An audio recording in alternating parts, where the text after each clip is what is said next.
मनमाडमध्ये केंद्र सरकारच्या दडपशाही विरोधात नागरिकांचं धरणे आंदोलन, विविध पक्ष संघटना आणि नागरिकांचा आंदोलनाला पाठिंबा।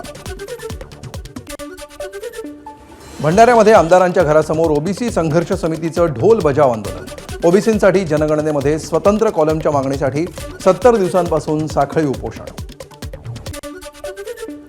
धाराशिवच्या आठवडी बाजारातील सुविधांअभावी काँग्रेसचं चक्काजाम आंदोलन, मागण्या तातडीनं पूर्ण न झाल्यास तीव्र आंदोलनाचा इशारा।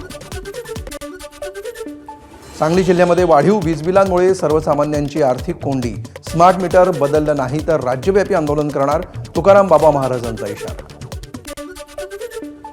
भंडारा शहरातल्या रस्त्यांवर खड्ड्यांचं साम्राज्य झाल्यामुळे काँग्रेस आक्रमक, खासदार प्रशांत पडोळेंनी खड्ड्यांमध्ये बेशर्माची झाडं लावत नोंदवला निषेध।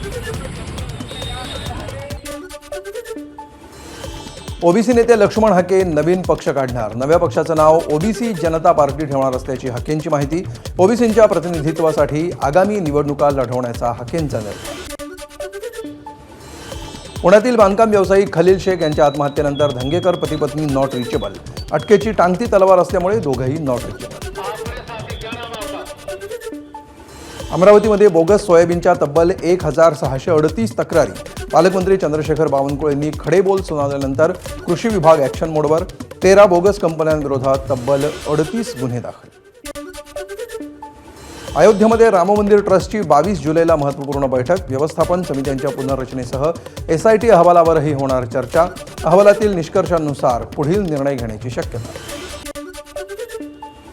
नागपूरमध्ये विदर्भ राज्य समितीच्या 11 कार्यकर्त्यांविरोधात गुन्हे दाखल, केंद्र सरकारविरोधातील आंदोलनादरम्यान रस्ता अडवल्यामुळे कारवाई।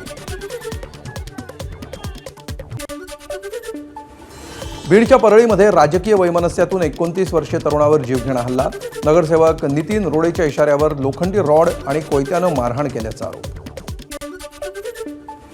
पुण्याच्या जुन्नरमधील बंद शाळेतून 3 किलो गांजा जप्त, इनोवा ॲक्टिवासह 10.5 लाखांचा मुद्देमाल जप्त, एकाला अटक, 2 आरोपी फरार।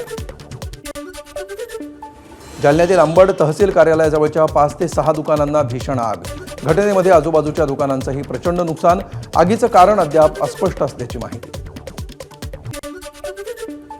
रत्नागिरीच्या दापोली तालुक्यातील डोंगराला भेगा पडल्यामुळे मळे आणि सुतारवाडी गावांना धोका, महसूल प्रशासनाकडून नागरिकांना तात्काळ स्थलांतरित होण्याचे आदेश। साताऱ्याच्या कोरेगाव तालुक्यातील शिवनेरी साखर कारखान्याला दूषित पाणी प्रकरणी कारणे दाखवा नोटीस, 3 दिवसामध्ये उपाययोजना न केल्यास कायदेशीर कारवाईचा इशारा।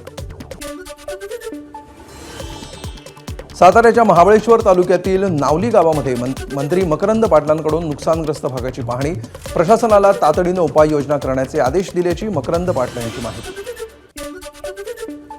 पंढरपुरातील विठ्ठल रुक्मिणीवरील लेपन प्रक्रिया आषाढी यात्रेनंतर केली जाणार, पालकमंत्री जयकुमार गोरे यांची माहिती। जिल्हा न्यायालयानं स्थगिती उठवल्यामुळे लेपन प्रक्रियेचा मार्ग मोकळा। लंडनहून निघालेली ग्लोबल वारी पंढरीच्या दारी दाखल, 50 दिवसांचा प्रवास करत वारकऱ्यांनी 11 देशांमध्ये पोहोचवला विठ्ठल भक्तीचा संदेश। कर्नाटकच्या हसनमधील अर्कालगूड इथे कर्नाटक ग्रामीण बँकेच्या शाखा व्यवस्थापकावर गंभीर आरोप, कार्यालयीन वेळेनंतर कर्मचाऱ्यांना शाखेत कोंडून ठेवल्याचा आरोप, मुख्य दरवाजाला कुलूप लावून अतिरिक्त काम करून घेतल्याचा व्हिडिओ व्हायरल।